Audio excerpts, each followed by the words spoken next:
Civics class 10 chapter number 8 लोकतंत्र की चुनौतियां। ये आपका आखिरी चैप्टर है और इसके साथ ही क्लास 10 का सिलेबस मेरा समाप्त हो जाएगा। फिलहाल हम लोग पढ़ने जा रहे हैं लोकतंत्र की चुनौतियां। लोकतंत्र की चुनौतियां, लोकतंत्र की चुनौतियों से क्या मतलब है भाई?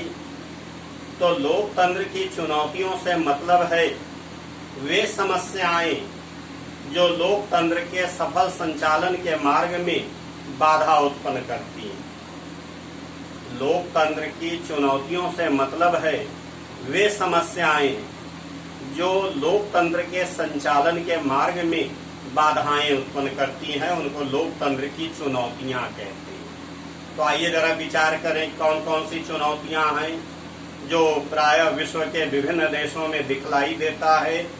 तो पहली चुनौती है बुनियादी चुनौती। कहने का मतलब कि जिन देशों में लोकतंत्र नहीं है उन देशों में लोकतंत्र की स्थापना करना एक बहुत बड़ी चुनौती है। इसके लिए वहां की असंवैधानिक तानाशाही सरकार को हटाना पड़ेगा, प्रशासन पर से सेना के नियंत्रण को समाप्त करना होगा और एक शक्तिशाली और प्रभावशाली लोकतांत्रिक सरकार का गठन करना होगा। यह है बुनियादी चुनौती। और जैसा कि आपने देखा पिछले चैप्टर्स में कि इसका बड़ा ही सफल लोकतंत्र की स्थापना हमें नेपाल में देखने को मिलता है, जब वहां की तानाशाही राजशाही को समाप्त करके लोकतंत्र की स्थापना की गई। तो ये बुनियादी चुनौती है कि जिन देशों में लोकतंत्र नहीं है वहां लोकतंत्र की स्थापना करना बुनियादी चुनौती है। दूसरी बड़ी चुनौती है विस्तार की चुनौती, यानी कि लोकतांत्रिक मूल्यों को देश के कोने कोने तक पहुंचाना, सभी लोगों को लोकतांत्रिक अधिकार देना, सारे संस्थाओं को लोकतांत्रिक ढंग से संगठित करना, संघीय ढांचे को मजबूत करना और स्थानीय स्वशासन की स्थापना करना, यह विस्तार की चुनौती है। अगर लोकतंत्र को सफल बनाना है तो हमें लोकतांत्रिक मूल्यों का विस्तार करना पड़ेगा, लोकतांत्रिक आदर्शों को देश के कोने कोने तक पहुंचाना पड़ेगा, सारे नागरिकों को समान रूप से लोकतांत्रिक अधिकार देना होगा और सारी संस्थाओं का गठन लोकतांत्रिक आधार पर करना होगा। और रही बात स्थानीय स्वशासन की, तो स्थानीय स्वशासन तो लोकतंत्र की प्रथम पाठशाला है, इसलिए स्थानीय स्वशासन का गठन करना होगा। यह है विस्तार की चुनौती। तीसरी बड़ी चुनौती है मजबूती की चुनौती। केवल लोकतंत्र की आपने स्थापना कर दिया तो उससे लोकतंत्र सफल नहीं होगा, बल्कि लोकतंत्र को मजबूत बनाना होगा।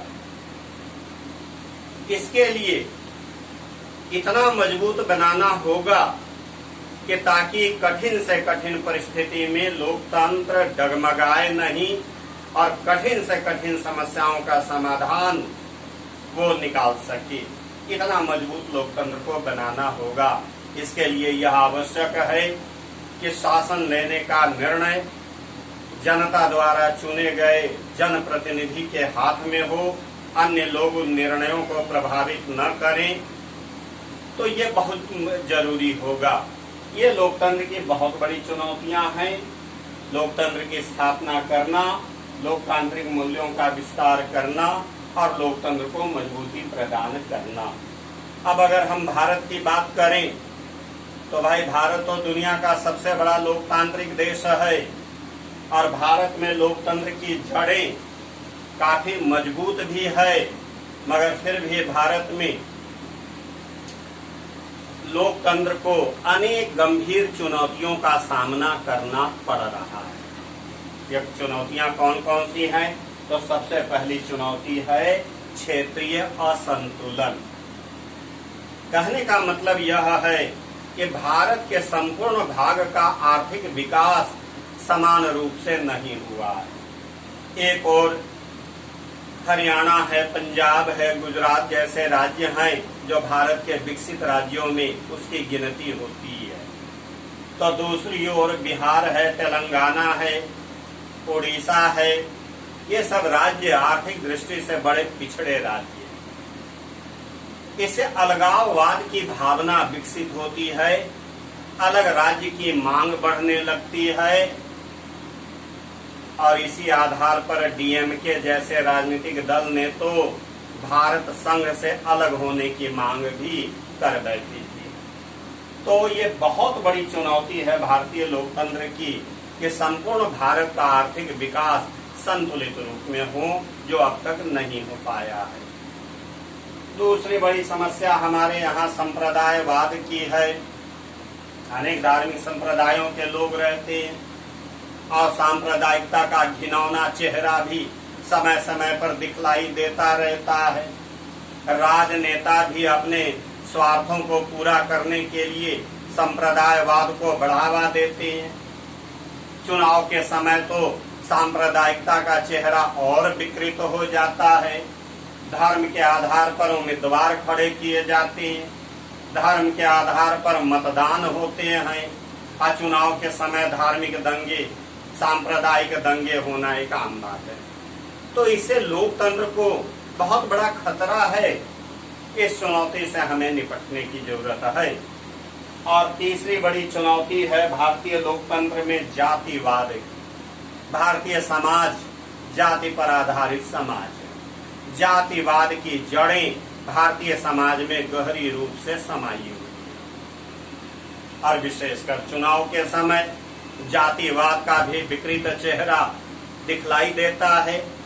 जाति के आधार पर उम्मीदवार खड़े किए जाते हैं, जाति के आधार पर वोट मांगे जाते हैं और कभी कभी तो राजनेता किसी जाति विशेष के हितों का संरक्षण करने के लिए राष्ट्रीय हितों की बलि चढ़ा देने में भी कोई परहेज नहीं करते। यह लोकतंत्र के लिए खतरा है, एक चुनौती है।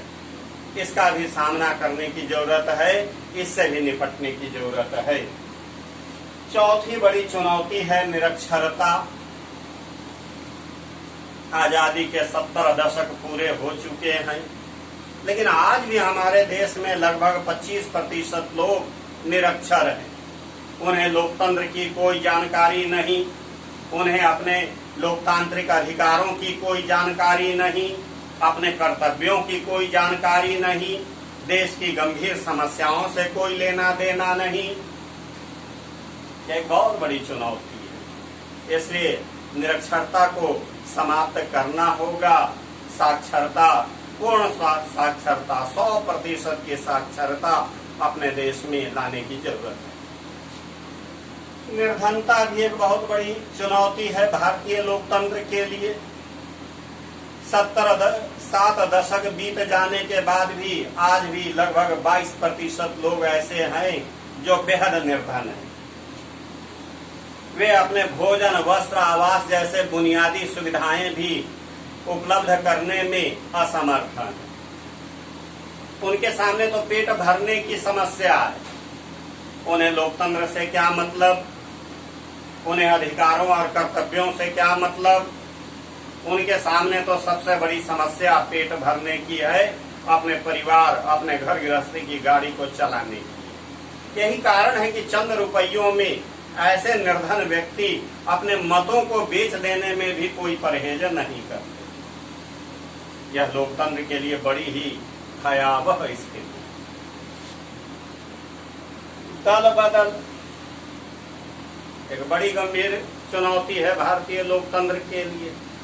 आज की तारीख में हमारे देश में 750 के लगभग राजनीतिक दल हैं और राजनेता अपने स्वार्थों के लिए, कभी कभी तो धन के लिए, कभी कभी मंत्री पद पाने के लिए अपने राजनीतिक दल को छोड़ करके किसी दूसरे राजनीतिक दल में तुरंत ही जाने को तैयार हो जाते हैं। इससे लोकतंत्र कलंकित होता है।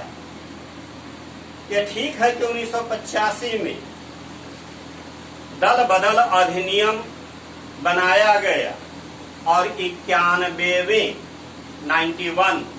91वें संविधान संशोधन के द्वारा दल बदल अधिनियम की खामियों को दूर भी किया गया, लेकिन क्या दल बदल रुक गए?